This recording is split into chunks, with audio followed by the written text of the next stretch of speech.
What's going on, everyone? Welcome back to the channel, and I'm not even going to waste time with pleasantries because what I'm about to show you, what happened on Monday Night Raw just a few hours ago, is hands down the most insane, most violent, most unhinged moment we have seen from Roman Reigns in his entire career, and that's saying something considering this is a man who has spent the last 4 years as the most dominant champion in WWE history. But last night, something inside Roman Reigns broke. The tribal chief, the head of the table, the man who has controlled every aspect of WWE programming with an iron fist, completely lost it on live television in a way that has the entire wrestling world talking, has social media absolutely exploding, and has WWE executives reportedly in emergency meetings trying to figure out what to do next. And the craziest part? The person he attacked, the mystery individual who has been terrorizing Roman for weeks, their identity is going to shock you to your absolute core because it's someone we all thought was Roman's most loyal ally, someone we trusted, someone who has been by Roman's side through everything, and their betrayal has just set off a chain of events that is going to change the entire landscape of WWE for years to come. Now, before I get into exactly what happened,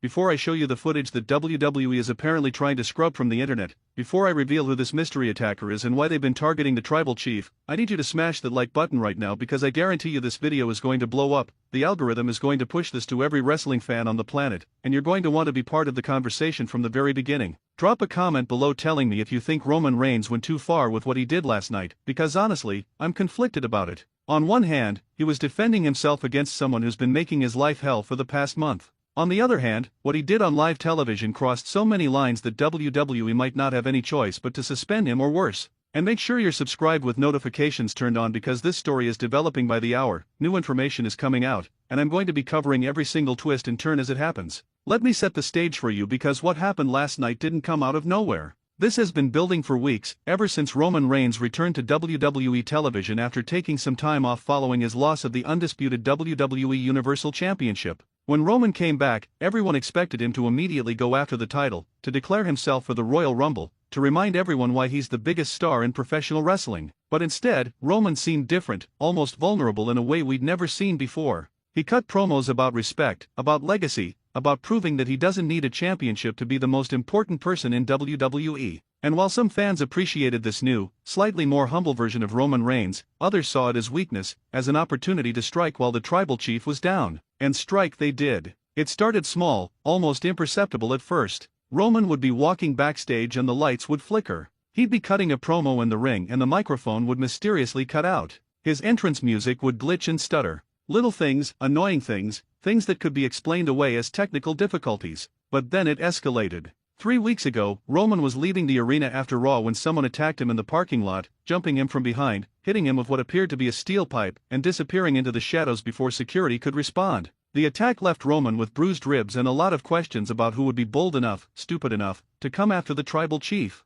WWE went into full investigation mode, security footage was reviewed, everyone who was in the building that night was questioned, and Roman himself became obsessed with finding out who was behind the attack. He cut increasingly unhinged promos demanding that the person responsible show themselves, threatening violence, promising retribution. The bloodline rallied around him, Solo Sikoa vowed to find the attacker, Paul Heyman worked his contacts trying to get information, and even former members of the family like GUSO reached out to offer support. But the attacks kept coming. 2 weeks ago, someone tampered with Roman's rental car, cutting the brake lines in what could have been a fatal accident if Roman's driver hadn't noticed something was wrong before getting on the highway. Last week, Roman found a threatening note in his locker room, a note that referenced things only someone very close to him would know, personal things about his family, about his children, about his real life outside of wrestling. This wasn't just about wrestling anymore, this wasn't just about championships or storylines or professional rivalry. This was personal, this was vicious, and this was clearly being orchestrated by someone who knew Roman intimately, who understood his routines, who had access to areas of the building that should have been secure.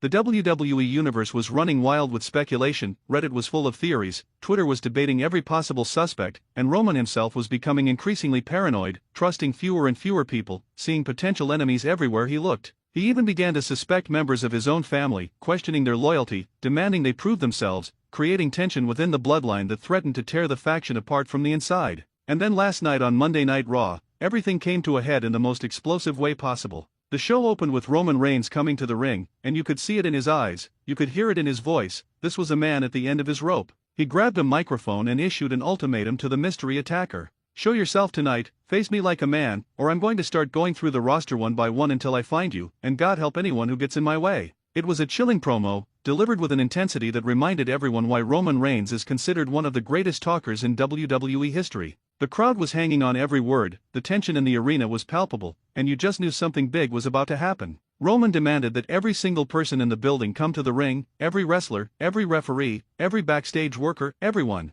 And slowly, confused and concerned, people started filing out from the back and surrounding the ring. Roman paced like a caged animal, his eyes scanning every face, looking for any sign of guilt, any hint of deception. And then, just when it seemed like nothing was going to happen, just when it looked like maybe the attacker wasn't even in the building, the arena lights went completely black. When they came back on, there was someone standing in the ring behind Roman, wearing a black hoodie pulled up over their face, standing perfectly still in a way that was genuinely unsettling. Roman spun around and for a moment, just a brief moment, there was fear in his eyes. Not the fear of physical harm, but the fear of confirmation, the fear of finding out that his paranoia was justified, that someone he trusted had been betraying him this entire time. The two men stood facing each other, the crowd was going absolutely insane, and then slowly, deliberately, the person in the hoodie reached up and pulled back their hood. And I'm telling you, when I saw who it was, my jaw literally dropped. The crowd's reaction was a mixture of shock and disbelief, a collective gasp that echoed through the entire arena. Because standing there, revealed as the person who had been terrorizing Roman Reigns for weeks, was none other than Guso. Guso, Roman's cousin, his right-hand man, the person who had stood by Roman's side through everything, who had taken countless beatings for the tribal chief, who had sacrificed his own ambitions and his relationship with his brother Jimmy to remain loyal to Roman. The man who had been one of Roman's most vocal supporters during this entire mystery attacker situation, who had been helping with the investigation, who had been there to comfort Roman after each attack. It was Guso. And the betrayal on Roman's face, the absolute devastation in his eyes, that was real emotion, that wasn't just acting, that was Roman Reigns the person, not just the character, processing the fact that someone he considered family had been trying to destroy him. For what felt like an eternity but was probably only a few seconds, Roman and G just stared at each other, neither one moving, neither one speaking. And then G grabbed a microphone, and what he said next explained everything while simultaneously raising 100 new questions. G talked about how he had given Roman everything, his loyalty, his career, his family relationships, and what had he gotten in return? He'd been treated like a servant, like Roman's attack dog, never given credit for his contributions, never allowed to pursue his own success. He talked about how Roman had manipulated him, had used him, had taken advantage of his loyalty and his love for family to keep him under Roman's thumb. And worst of all, he talked about how Roman had made him complicit in destroying his relationship with Jimmy, how the tribal chief had driven a wedge between the brothers, had forced G to choose between his twin and his cousin, and had shown no remorse when G chose Roman. The promo was passionate, it was raw, and honestly, G made some valid points. Roman had been a tyrant, there's no denying that. The tribal chief character had been built on dominance and control and manipulation. But what G did next, what he revealed about his campaign of terror against Roman, that's where things got dark. G admitted that he'd been planning this for months, that every attack had been carefully orchestrated, that he'd been playing the role of loyal soldier while secretly undermining Roman at every turn. He'd been the one who attacked Roman in the parking lot, he'd been the one who sabotaged the car, he'd been the one leaving threatening notes. And he hadn't acted alone. G revealed that he'd been working with someone, that there was a conspiracy against Roman that went deeper than anyone realized, and that the person pulling the strings was someone who had their own vendetta against the tribal chief. But before G could reveal who his partner was, before he could expose the full extent of the conspiracy, Roman Reigns snapped. And I mean completely, utterly, violently snapped in a way that I don't think anyone was prepared for. Roman charged at G with a roar of pure rage and just started wailing on him with punches that looked disturbingly real. This wasn't the controlled, choreographed violence we're used to seeing in wrestling, this looked like a legitimate fight, like Roman had completely lost control of himself and was trying to actually hurt Guso. Security tried to pull Roman off but he fought through them, he threw referees aside like they weighed nothing, he was like a man possessed. At one point Roman grabbed G and delivered the most vicious Superman punch I've ever seen, a punch that legitimately knocked G unconscious. You could see his eyes roll back in his head, you could see his body go limp. But Roman didn't stop. Even with G clearly out cold on the mat, Roman grabbed him and hit a spear that drove G so hard into the canvas that I winced watching it. And then another spear. And another. WWE officials were pouring out from the back trying to get control of the situation, other wrestlers were trying to pull Roman away, and Roman was fighting all of them off, screaming incoherently, completely lost in his rage. It took 8, maybe 10 people to finally restrain Roman and drag him out of the ring, and even as they were pulling him up the ramp he was still trying to get back to G, still shouting threats, still radiating this terrifying energy that made it clear something fundamental had broken inside him. Medical personnel rushed to check on Guso, and the scene was genuinely concerning. G wasn't moving, there was blood coming from his nose and mouth, and the way the doctors were frantically working on him suggested this was more serious than your typical wrestling injury. Eventually they brought out a stretcher and carefully loaded G onto it, fitting him with a neck brace, and the crowd that had been so electric earlier was now dead silent, everyone processing what we'd just witnessed. This wasn't entertainment anymore, this felt real, this felt dangerous, and the fact that it all played out on live television made it even more surreal. WWE cut to a commercial break, and when they came back, the announce team looked genuinely shaken. Michael Cole, who has been calling WWE programming for over 2 decades and has seen everything, looked like he was struggling to find words to describe what had just happened. Corey Graves was uncharacteristically quiet, and they announced that GUSO had been transported to a local medical facility for evaluation and that his condition was being monitored closely.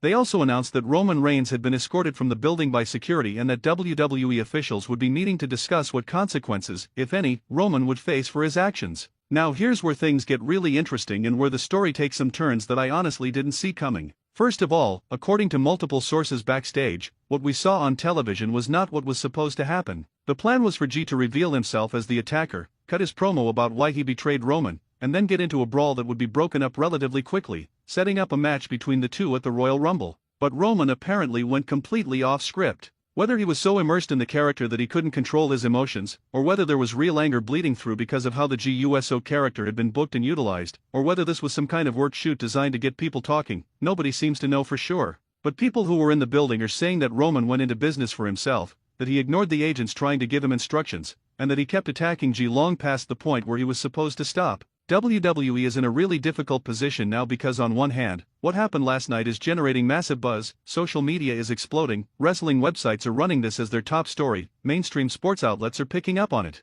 From a publicity standpoint, this is exactly the kind of must-see unpredictable television that WWE wants to create. But on the other hand, if Roman really did go off script, if he really did injure GUSO, then WWE has to take action to maintain control of their product and to protect their talent. There are rumors that Vince McMahon, who still has significant influence even though he's no longer running day-to-day operations, is furious and demanding that Roman be suspended. There are other rumors that Triple H, who is running creative, thinks what happened was brilliant and wants to lean into it as part of the story. As for GUSO's condition, initial reports suggested he had suffered a concussion and possibly a broken nose from Roman's assault, but more recent updates indicate that while G is definitely hurt, he's not as seriously injured as it appeared on television. Some people are speculating that G was selling the attack really well and that his condition was exaggerated for dramatic effect, while others maintain that Roman legitimately knocked G out and that the injuries are very real. WWE hasn't released an official medical update, which is unusual, and that silence is fueling speculation that something more complicated is going on behind the scenes. And remember, G said he wasn't working alone, that there was someone else involved in the conspiracy against Roman, someone who had their own reasons for wanting to take down the tribal chief. So who is this mystery partner? The obvious suspects would be Jimmy USO, G's twin brother who has his own complicated history with Roman, or Solo Sikoa, who might be tired of playing second fiddle in the bloodline. But I'm hearing from my sources that it's actually someone completely unexpected, someone who isn't even currently aligned with Roman in any way, someone whose involvement in this story is going to open up a whole new set of possibilities for where this angle goes next. The name I keep hearing is Sami Zayn. Yes, that's Sami Zayn, the man who was once an honorary member of the Bloodline, who had perhaps the best storyline in all of wrestling during his time with Roman's faction, who eventually turned on Roman at the Royal Rumble last year and helped Cody Rhodes in his quest to dethrone the tribal chief. Sami Zayn, who has largely been doing his own thing since then, floating around the midcard, being universally beloved by fans but not really involved in the main event scene. According to what I'm hearing, Sami approached G months ago with a proposal. He would help G get revenge on Roman for all the years of manipulation and abuse, and in return, G would help Sami ensure that Roman never regains the position of power he once held in WWE. If this is true, and I want to stress that I'm still trying to confirm all the details, then this story just got exponentially more interesting. Because Sami and G working together against Roman creates this incredible dynamic where two men who were once part of Roman's inner circle, two men who know all his secrets and all his weaknesses, two men who have legitimate grievances against him, have joined forces to destroy him. And Roman's complete mental breakdown on Monday Night Raw suggests that their plan is working, that they've gotten under his skin in a way that even losing the championship couldn't, that they've exposed a vulnerability in the tribal chief that he can't overcome through dominance or intimidation. The question now is what happens next. Is Roman going to be suspended for his actions? Is GUSO going to be cleared to wrestle, or is he legitimately injured enough that he'll be out for a while? Is Sami Zayn going to reveal himself as G's partner, or are they going to keep that information hidden for now to maximize the dramatic impact when it eventually comes out? And perhaps most importantly, what is this going to mean for the Bloodline as a faction? Solo Sikoa has been trying to lead the group in Roman's absence, but with this level of dysfunction and betrayal, can the Bloodline even survive, or are we witnessing the final chapter of what has been arguably the most successful faction in modern WWE history?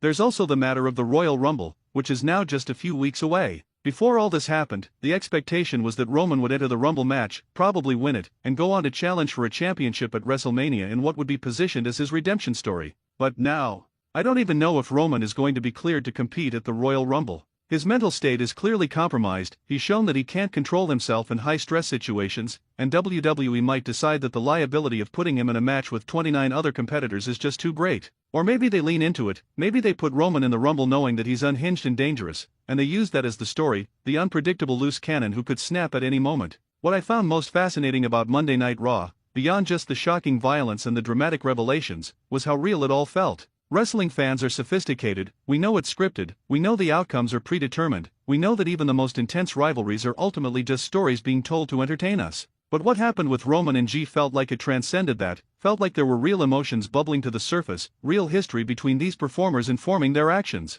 Roman Reigns and GUSO have known each other their entire lives, their actual family, they've traveled together and worked together and lived through the highs and lows of this business together. So when G revealed himself as the attacker and talked about how Roman had used and manipulated him, there was a weight to those words that you can't fake. And when Roman lost control and beat G unconscious, there was a fury in his eyes that came from somewhere deeper than just playing a character. This is the kind of wrestling that reminds you why you fell in love with this art form in the first place, the kind of storytelling that blurs the line between reality and fiction in ways that create genuinely powerful moments. And whether it was all carefully planned or whether parts of it went off the rails, whether G is really hurt or selling brilliantly, whether Roman will be punished or celebrated for what he did, none of that really matters as much as the fact that millions of people watched Monday Night Raw and couldn't look away, couldn't stop talking about it, couldn't wait to see what happens next. Because that's what wrestling is supposed to do. It's supposed to make you feel something, it's supposed to create moments that stick with you, it's supposed to generate conversation and debate and anticipation. And Roman Reigns snapping on GUSO, the tribal chief finally reaching his breaking point and unleashing violence that felt disturbingly real, that accomplished all of those things and then some. I've been watching wrestling for decades, I've seen countless angles and storylines and moments that were supposed to be shocking or controversial or game-changing. But what I saw on Monday Night Raw, that legitimately surprised me in a way that wrestling rarely does anymore. So where do we go from here? My prediction is that WWE is going to use this as the launching point for what could be the best storyline of the year. Roman Reigns, isolated and paranoid and violent, no longer the calculating tribal chief but something more primal and dangerous. GUSO, finally standing up to his abuser, finally reclaiming his agency even if it means going to war with his own family. Sami Zayn, the man who started it all when he turned on Roman, coming back into the picture to finish what he started. And the rest of the bloodline, caught in the middle, forced to choose sides in a conflict that's going to tear the faction apart. That's compelling television, that's a story with real stakes and real emotion, and that's exactly what WWE needs heading into WrestleMania season. But we also have to acknowledge that there are risks here. If Roman really did go off script, if he really did injure G against the planned finish, then WWE has a problem on their hands. They can't have their top stars deciding for themselves how matches and angles are going to go, they can't have wrestlers legitimately hurting each other because they got too caught up in the moment. There has to be structure, there has to be trust between the performers and the company, and if that trust has been violated then there will be consequences regardless of how good the television was. Wrestling is a collaborative art form, it requires everyone involved to be on the same page and to prioritize safety above all else. And if Roman forgot that on Monday night, if he let his emotions or his ego override his professionalism, then he needs to be held accountable for that. The wrestling world is going to be talking about this for weeks, maybe months. Every dirt sheet is going to have their sources claiming to know what really happened, every podcast is going to debate whether Roman was right or wrong, every social media platform is going to be flooded with opinions and theories and hot takes. And through it all, Roman Reigns and GUSO are going to have to navigate the aftermath of what happened, both in storyline and in real life. Because even when the cameras aren't rolling, even when they're not performing for an audience, these are two men who have to figure out how to move forward after one of them brutally assaulted the other on live television.